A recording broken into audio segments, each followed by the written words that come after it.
Coco Pelli. And Kelly's fun fact is that while most people usually graduate college in 5 years or less, she did it in 5 schools, not less. 5 schools. So he did his undergrad at 5 different schools. It's true, if it's true. A lot of I think it was 6 years over the 5 schools.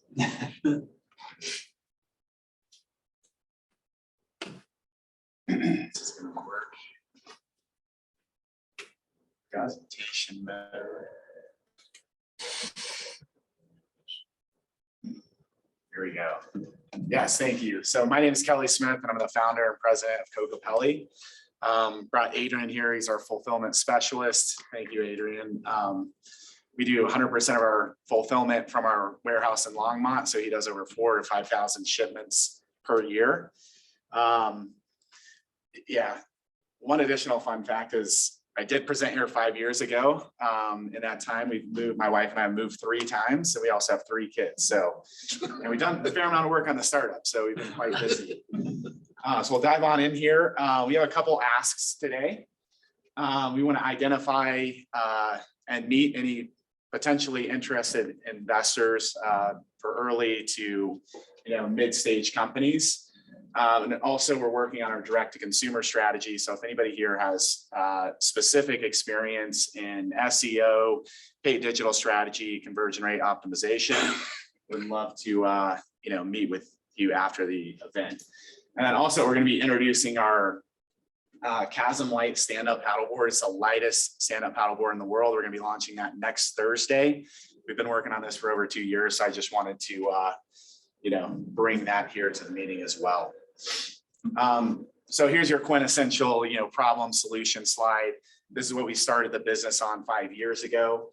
Our inflatable rafts, like a traditional raft, you can take it out on whitewater, you can take it out on a lake, but this is what it packs down into the size of. 5 pounds is our lightest. This way. There we go. That way. Oh, yeah. Okay. Sub 5 pounds is 4.9 pounds, our lightest model.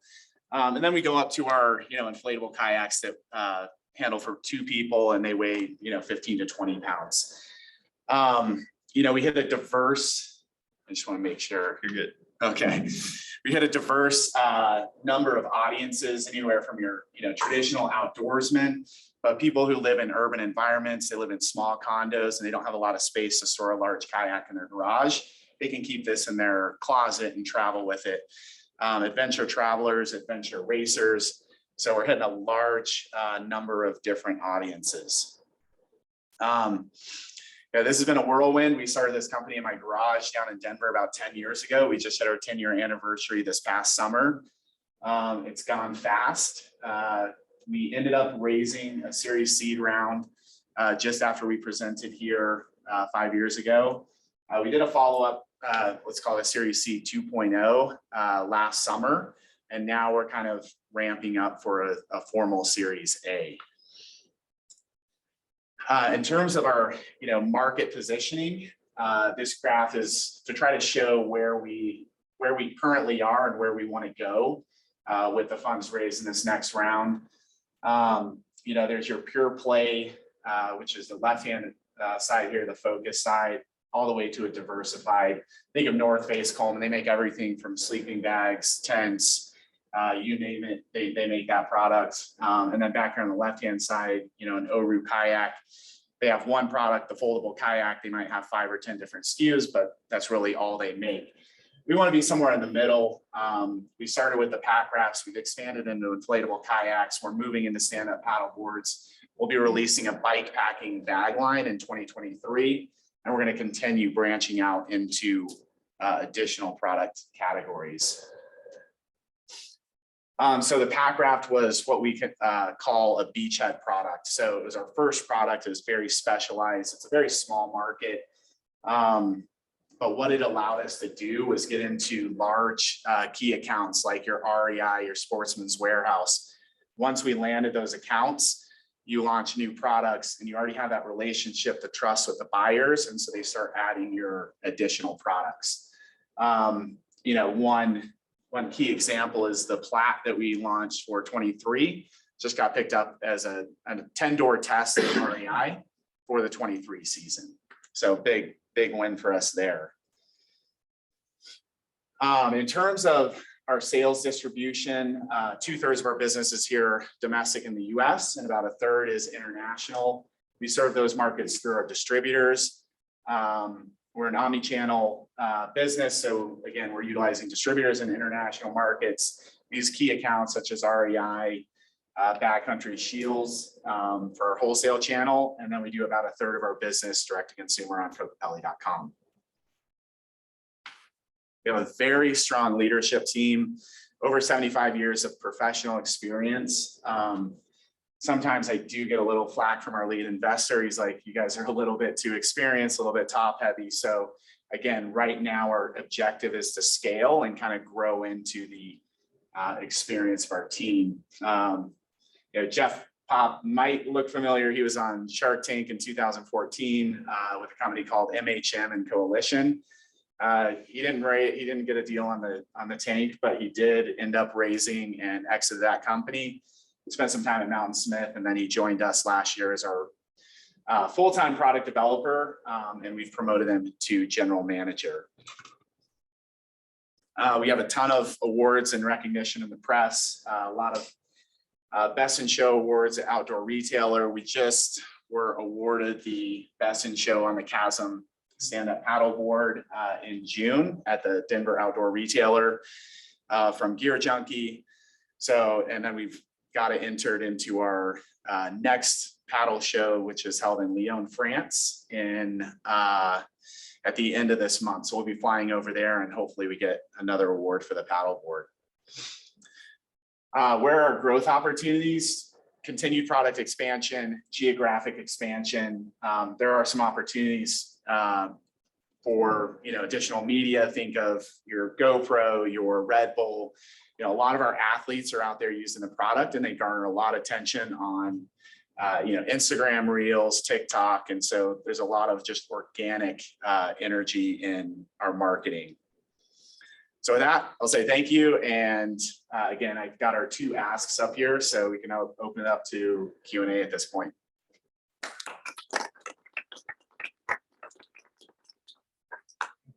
You're worried about time. I was very worried about time. I cut half the slides presentation, so perfect. All right. So anybody want to get us started on feedback? Dane. I don't have advice for you on digital marketing, but Tyler Brooks with Analytive, he presented here, was just last week. He serves your type of business and he's based here in Fort Collins. So okay. If you don't know him, we can introduce you. I definitely love to get in touch. Kelly, I second that. He's in our realm and a good guy. Yeah. Okay. So I was here when you presented. It's really fun to see how far you've come. And, thank you. And not only in your presentation, but your products, the different products that you have. Thank you. Yeah, the 5 years has flown, right? Got Denny online here. Yeah. Hi, this is Denny. I help a group called Rocky's Venture Club. I don't know if you heard of them. Oh, Rocky's Venture Club. Yes, we presented there as well. Oh, you have? Okay. What are you raising right now in this Series A? Yeah, we're still kind of formalizing the amount and the terms.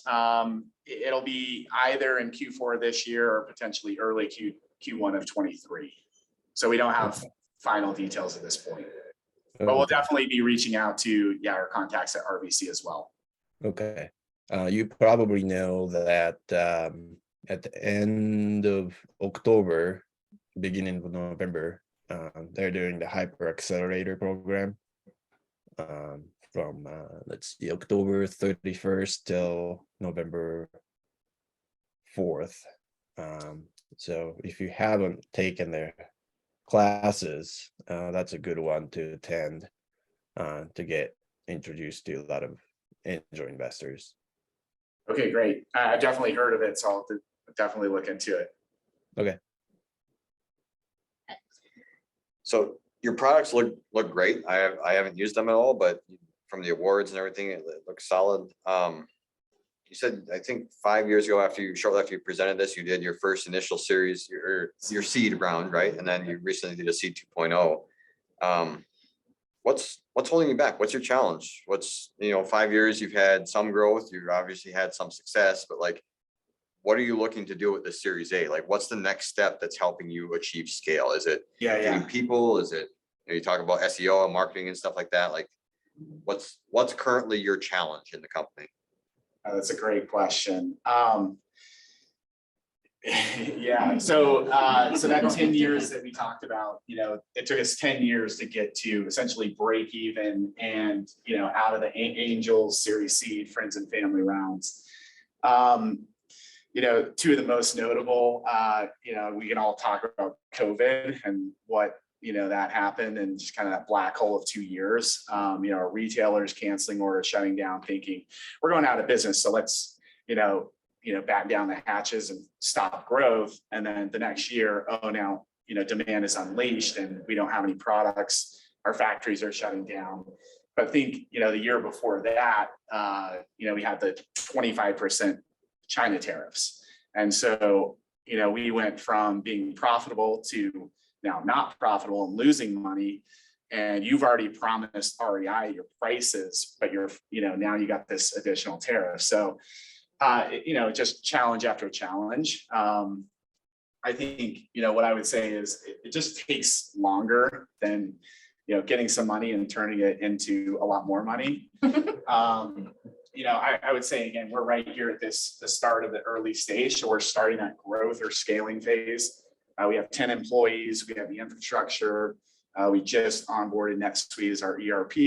So we're at the point where, really the only thing holding us back is capital and, putting it to work. So that's why I asked about the e-commerce and direct to consumer expertise. Okay.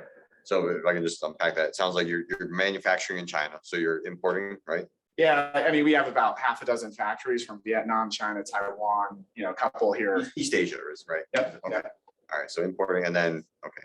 All right. And then, COVID. Okay. Cool. Thanks.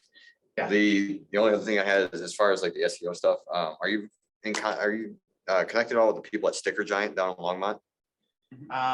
Yeah, we buy stickers from them. Okay. Yeah, I follow that company as they've grown and won all their, best place. They absolutely kill it. And they're very open. And I can try to find, I don't remember the guy's name off the top of my head, but I'll try to connect or find who it is and maybe put you in touch with them because it's someone just sit down and have a conversation with. They absolutely kill it for online marketing. That would be awesome.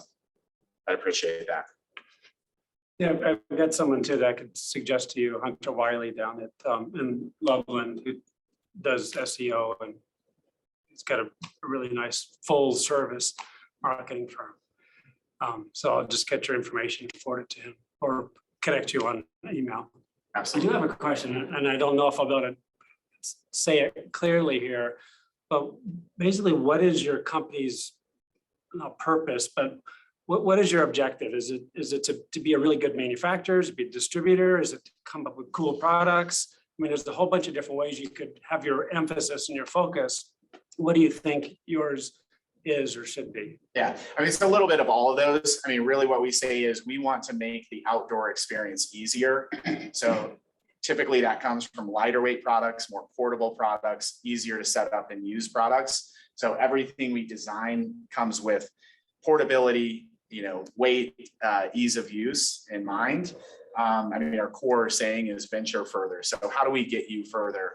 Whether it's the backpacker who's going to go out and now go on a 2-week expedition instead of a week-long expedition and add, river travel into their backpacking trip, or whether it's, the person living in a city that maybe comes down to the park for a picnic on the weekends, but now they can bring a raft and actually get out on the water. So in both cases, we're getting somebody a little bit, out of their comfort zone a little bit further. You might tell us the price of your product? Yeah, quite a wide range. They start about $499 for entry-level models, and they go anywhere up to about $2,000. How about the one behind you?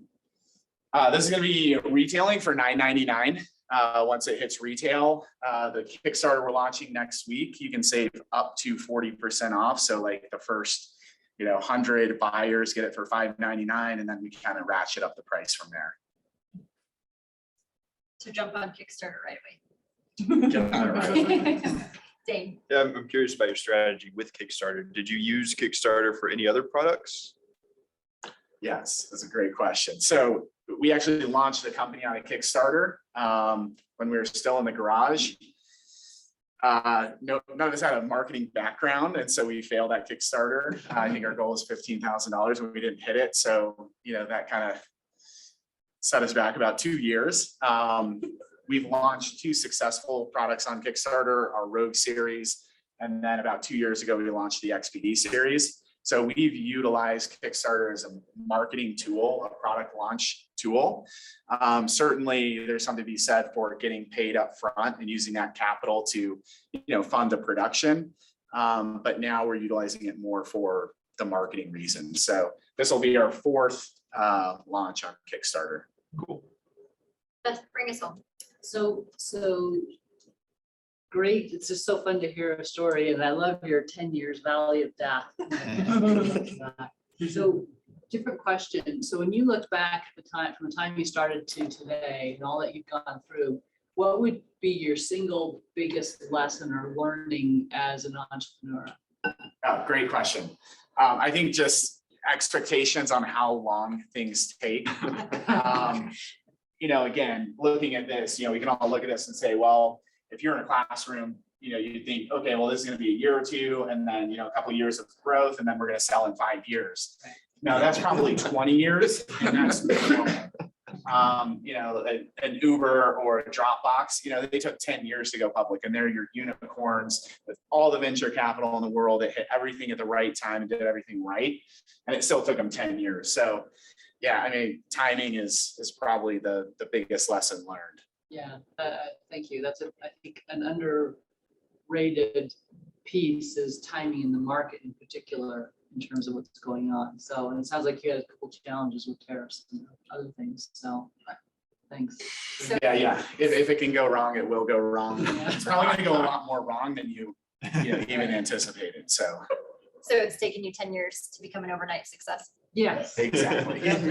Well, I don't even know if we're there yet. It's coming. 10 more years. Yeah. So more than 10 years to become an overnight success. I think when I pitched last time, we were kind of like right here. We had 6 months runway and things were, But hey, you survived. successful, but we Still here. I would say that's the second thing is, when you think about the challenges, don't think about, okay, how am I going to get to the exit or the IPO? How am I going to get, 3 months down the road or 1 month down the road? When you get 1 month down the road, think about how am I going to get that next month down the road? If you think about how do I get to the end, you're going to go to weird places in your mind. So We talked about this. All right. Well, thank you so much, guys.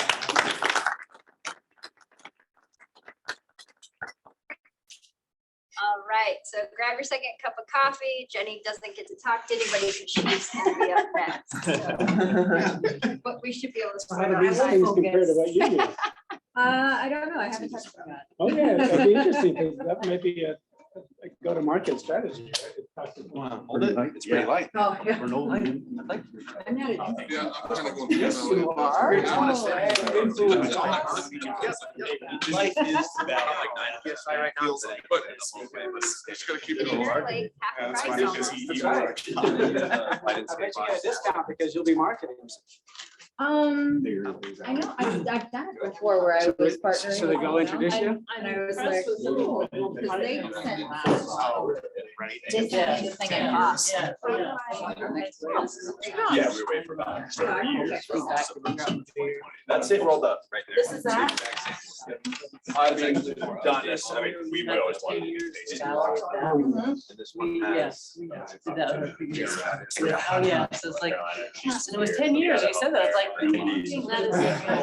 right I'm there. not Really? a professional. Oh, so you do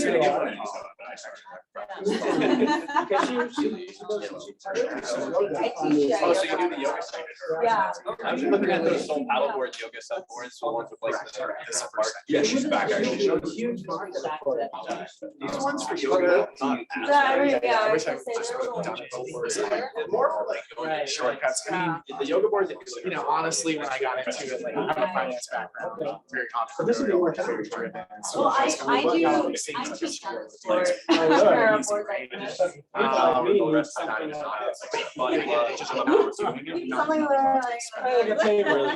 Not on the wire. track centers. You can just do it on the pier. I have a whole raft. I have a boat over here. Hang on, I would just come into it. Got some exciting things for us? No. All right, grab your chair. Of course. You can check out the coolness afterwards. Don't sit, and he's got cool things to talk about too. I don't have anything. Yeah.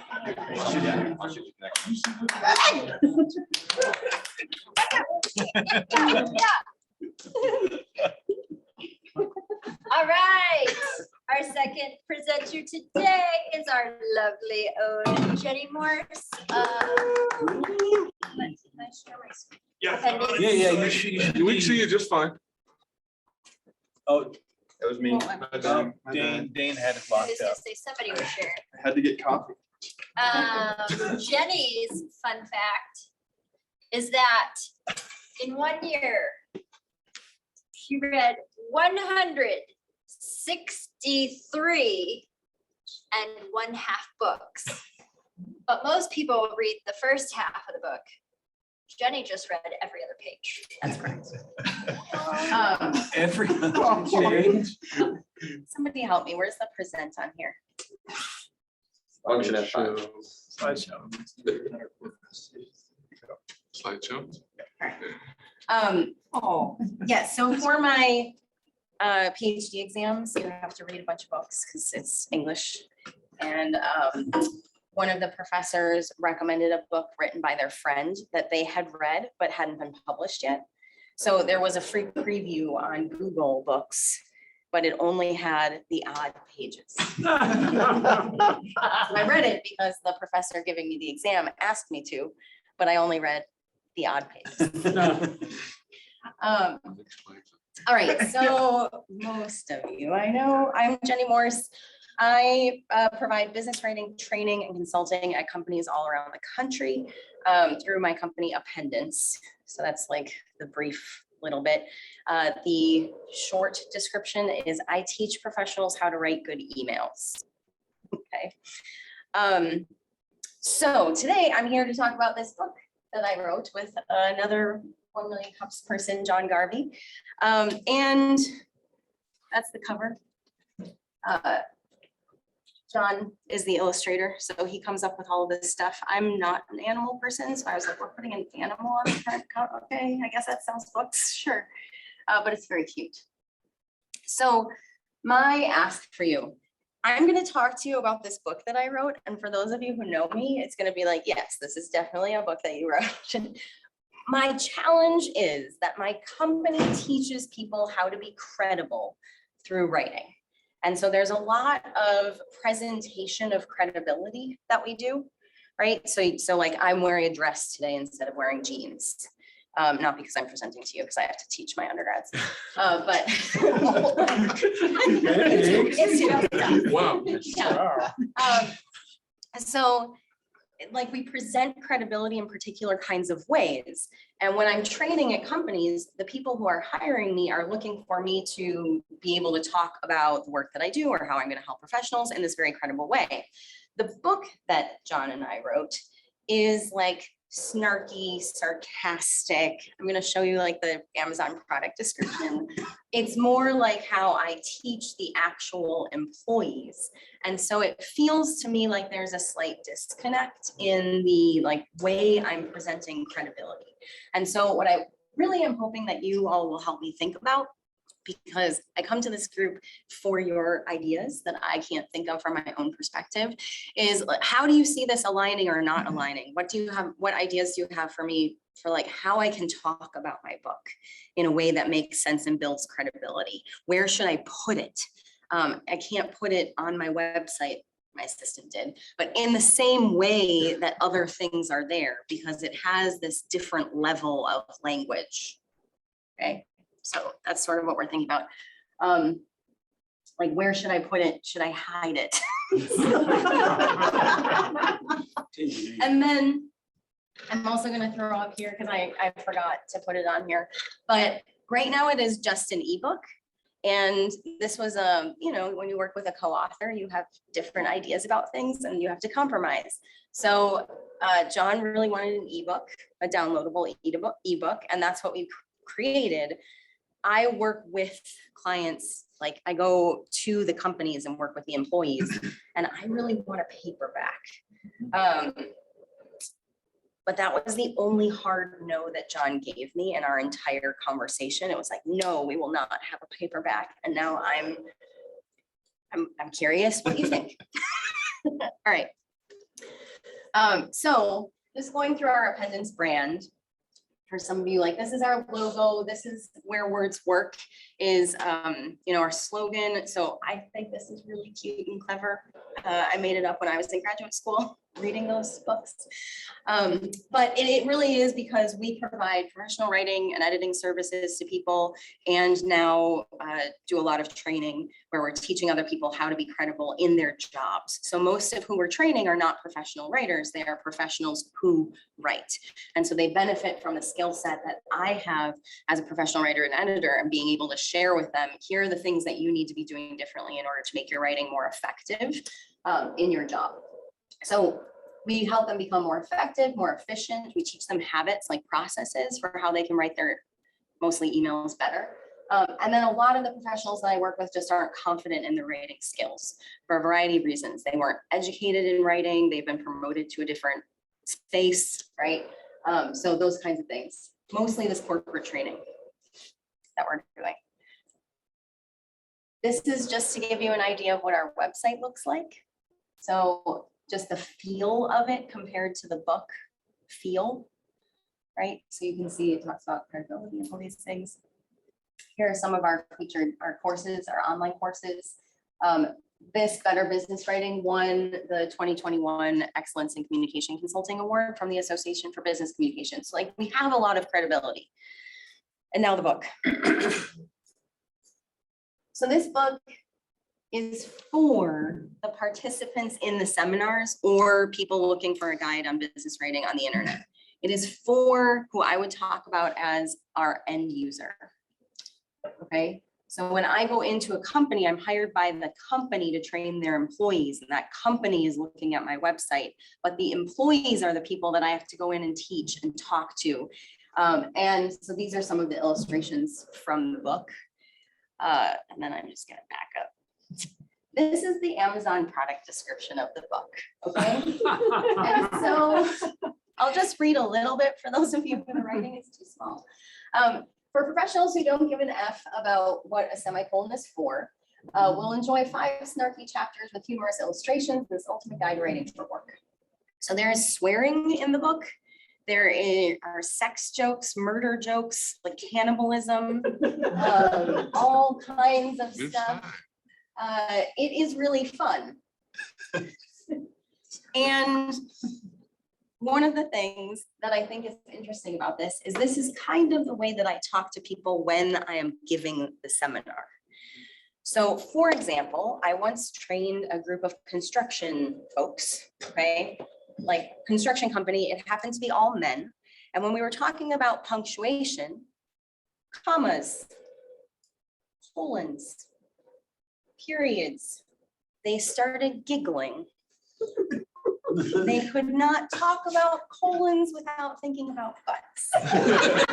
Periods without thinking about menstruation. Okay, so like and I relate to those people in the seminar. So like, if you're gonna laugh, we're gonna laugh. And I start telling jokes and relating to them. The book is for those people. But I have this problem, the people who are hiring me are the HR people. They're coming to the website, they're seeing all of that credibility piece. They want me to train their employees. The book is for those employees and people looking for it on the internet. So how do I make these two things fit in the same space?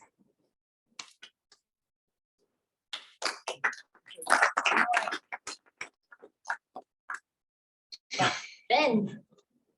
You don't. Period. In all seriousness, period.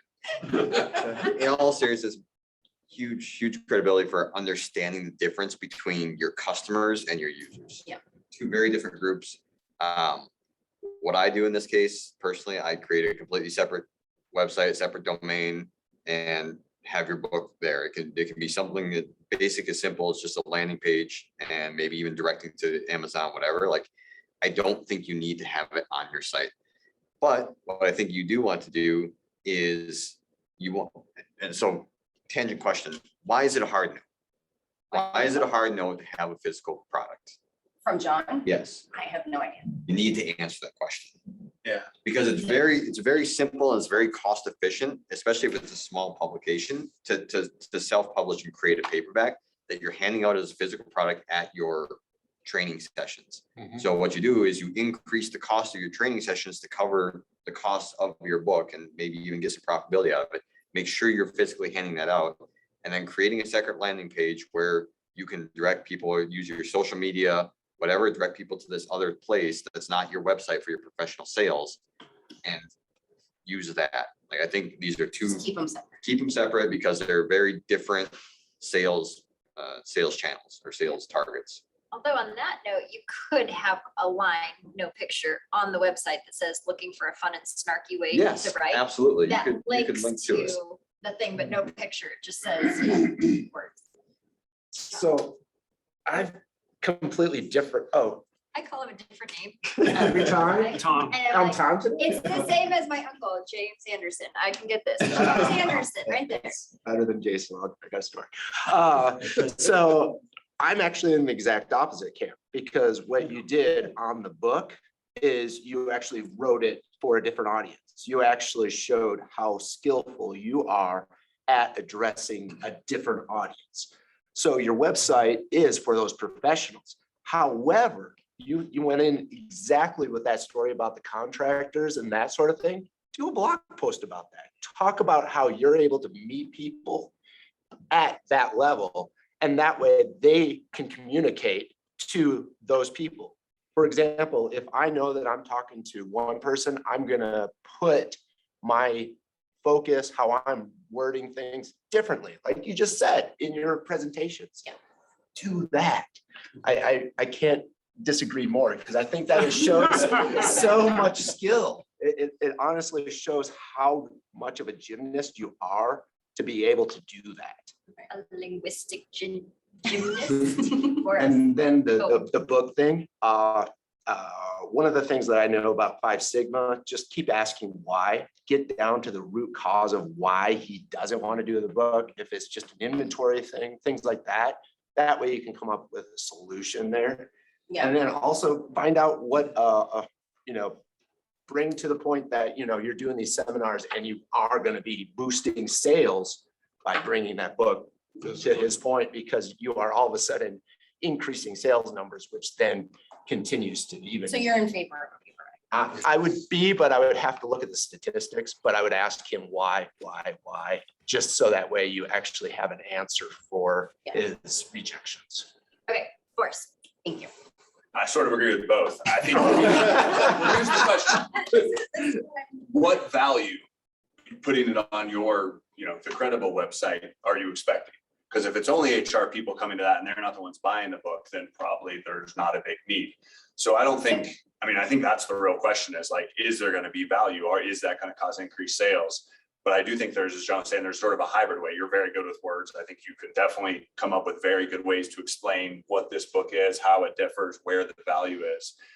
But if if having it on that website isn't really, you don't see increased sales, and it probably doesn't need to be on that website bold. However, I think there's lots of other ways. Like you mentioned social media. I was going to ask if you have professional social media accounts. I think that's a little easier way to like advertise it on your professional, credible social media accounts, because that's something that's here today, gone tomorrow. Like these HR people, yes, you can research it. They're not going into, or for these seminars, you say, oh, by the way, I have this book that you can also buy for your employees. Like you need to think about how can you generate specific sales of the book in conjunction with what you're doing on the credible professional side, and also then maybe a separate website. Like I think these are all good ideas, but I think it's asking like, where are you going to generate sales, and then targeting that. So, I mean, I think with the presentations you're getting, you can offer probably in print. I think I also agree. I think having some books in print is probably a good idea in figuring this out.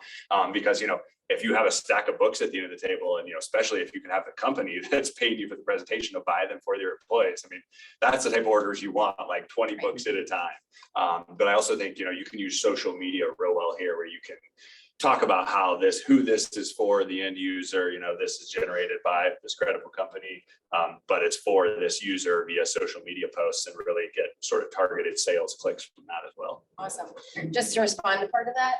So one of the reasons that I'm thinking about where it goes on my website is because the people who are taking my classes, I do direct them to our resources page, because they can go see, especially after I train them, blog posts where I have the archive of all the things, or newsletters we write on a different theme each month. We have like groups of the resources that I've used to put the seminar together. So I am sending them to my website afterwards. And that's why I feel like the book should also be. So then does the word colon and period make you giggle? You got James on. James on. Okay, we'll come back. Peter, Dane, James. Okay, so You didn't have your hand up for me to remember. 100% get a paperback. I have one that I use, and it's nice to hand it out. It's just a fancy, it's just a fancy business card for part of it. This is how I look at it. But I guess a bigger question for you is, what do you expect from the book that you published? Do you want to sell a bunch of those by itself, or is it just part of your personal brand? You don't have to answer it here, but think about that, because that really should drive what you do with it. If you really want to sell it, then do what Ben says, create a website and a presence around that, and just own that, because you'll have a follow-on snarky book if that sells, and you'll want to create that as a separate persona to your professional snooty website. I think my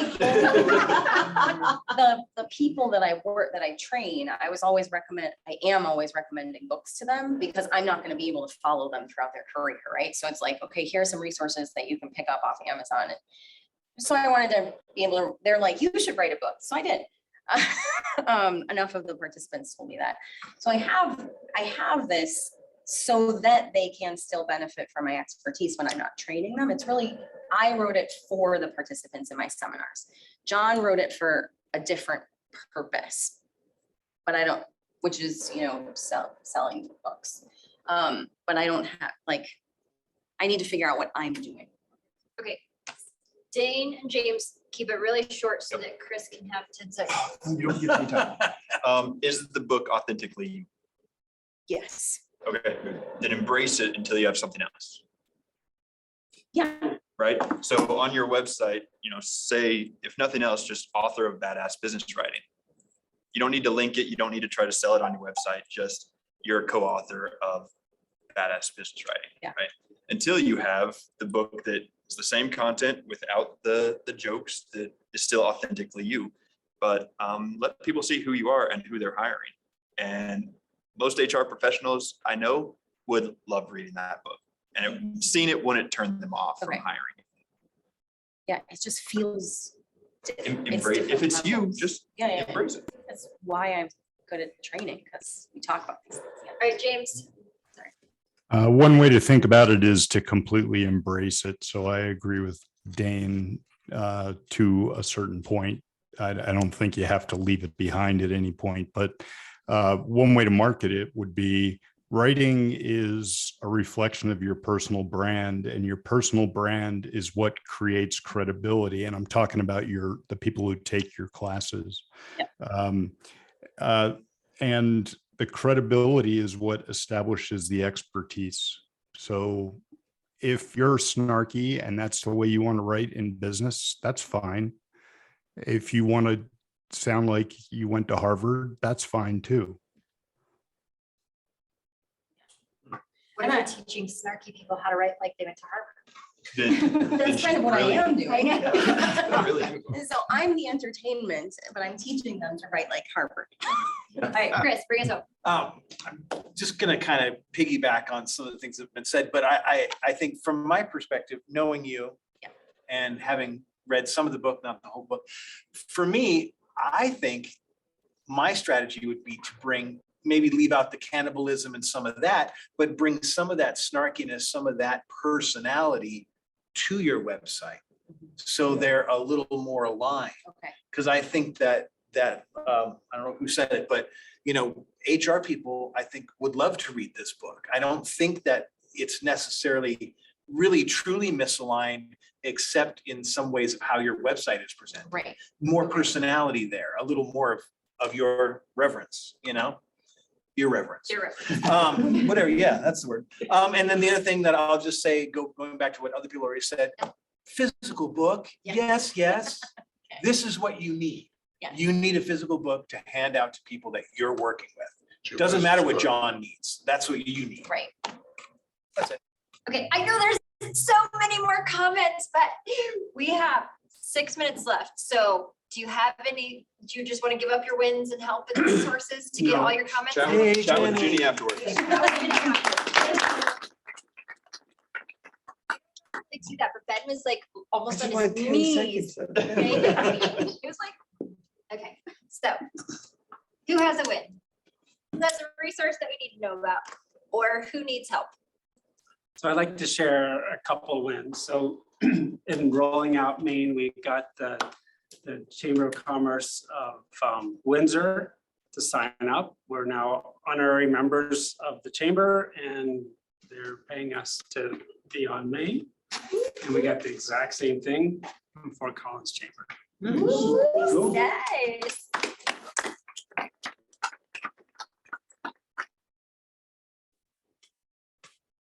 Other wins? James? We got selected to be a featured app there's going to be about 400, 500 people at a conference next week. So I get to talk and showcase the app to everybody. So we're still in beta, but at least it works on my phone. So I'll be able to talk to people there.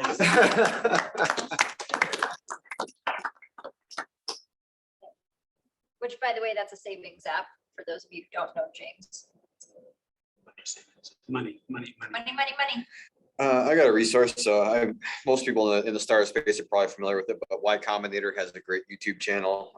There's an ongoing series with Dalton Caldwell and Michael Siebel, who just like get together and kick around talking about different ideas. It's entertaining. I find a lot of value in it. So if you're looking for just startup entrepreneurship, ideation conversations, hit up the Y Combinator YouTube channel. There's a ton of great stuff on there. What do you say? Yeah. Y Combinator. It's like one of the original Why or the word? Y. So Y space Letter. Combinator. It's a big deal. You should know. It's kind of a big, yeah. But I kind of live under a rock. I am being interviewed for a expert series podcast on change management. So.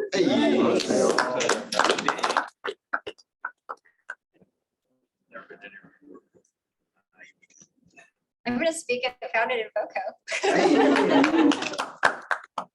Oh, can I jump on that too? So we're gonna speak again, Founded in FOCO, and we're actually gonna have a main table there to get people to sign up on Maine, and we're hoping to have a whole bunch of brochures and pamphlets for people to hand out, so they'll sign up for Maine, but also give stuff away. So if you have stuff that you want us to give to entrepreneurs or startup people, reach out to me and I'll see if we can make that happen.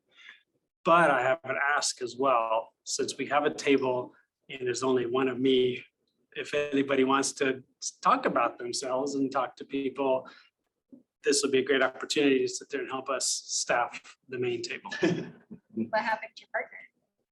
She left me. I see that. Left here. You use your own profile as you're walking people through Maine. Oh, and there's this person. Oh, that's me. And most importantly, here's the box where you check free beer. All right, any other wins or resources we need to know about, or anyone needing help?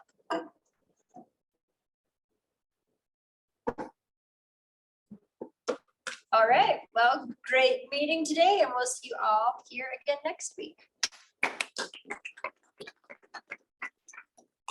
Point out, you could have given me my 10 seconds.